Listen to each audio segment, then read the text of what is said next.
Social media पर ज्ञानी तो तमाम भरे पड़े हैं, लेकिन अभी तक इनके 12th के बेसिक ही नहीं क्लियर हो पाए हैं। तभी तो इनको न्यूटन का क्रिया प्रतिक्रिया का नियम नहीं समझ आया है। जैसा कि अभी आंध्र प्रदेश और छत्तीसगढ़ के बॉर्डर पर मारेडुमिल्ली जंगल में माडवी हिडमा को मारा गया और ठीक शाम को इसकी भभक दिल्ली तक पहुंच आई।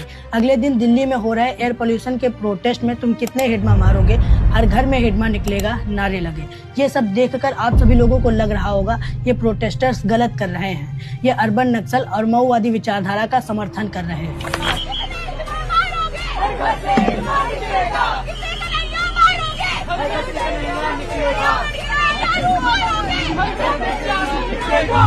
लेकिन अभी जो आप सभी लोगों ने सुन रखा है ये पूरा सत्य नहीं है।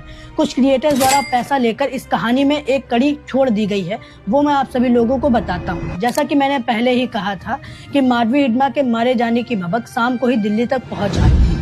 जैसा कि नक्सल कम्युनिस्ट विचारधारा का ही हिस्सा है, तो फिर उसी शाम को दिल्ली में खासकर जेएनयू और जहां पर लेफ्ट ग्रुप्स जो लोग कम्युनिस्ट विचारधारा रखते हैं वहां पर एबीवीपी के समर्थकों द्वारा एक विजय मार्च चलाया गया और उसमें उन्होंने कन्हैया कुमार के फेमस कोट हम लेकर रहेंगे आज़ादी का मजाक बनाते हुए एक अलग वर्जन ढोल नगाड़ा बजाते हुए बोला, तुम आकर ले लो आज़ादी।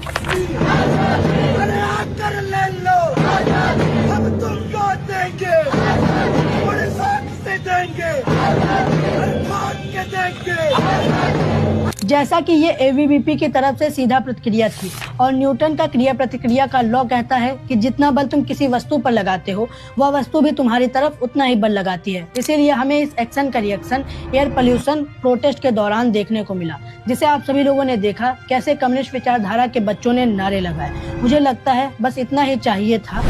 गोदी सेल को ऊपर से ऑर्डर आ गया कि इस टॉपिक पर वीडियो बनाओ और सभी क्रिएटर्स गधा मजदूरी में लग गए।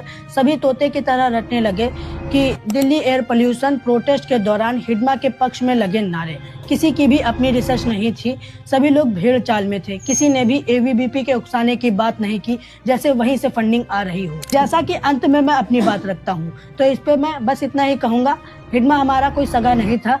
कहीं ना कहीं उसने आदिवासियों को भी परेशान किया और पूंजीपतियों को भी, जिसकी बात मैंने पिछली वीडियो में कर रखी है। और जो एबीवीपी के समर्थकों ने भड़काने का काम किया है वो उन्होंने गलत किया है। अगर तुम हिडमा के मारे जाने पर विजय मार्च निकाल रहे थे तो निकालते, लेकिन तुम्हें कन्हैया कुमार के उस कोर्ट में उंगली करने की क्या जरूरत थी। और क्रिएटर से कहूँगा, अगर तुम किसी पार्टी से फंडिंग लेते हो तो ठीक है, जिस पार्टी से तुम फंडिंग लेते हो उसके पास बहुत पैसा है, लेकिन अपना भी दिमाग लगाया करो। अपने मालिक से इतनी फ्लेक्सिबिलिटी मांग लो, क्योंकि अपना दिमाग लगाना बहुत ही ज़्यादा जरूरी होता है और अपने दिमाग में पैरासाइट घुसाकर बैठना ठीक नहीं होता।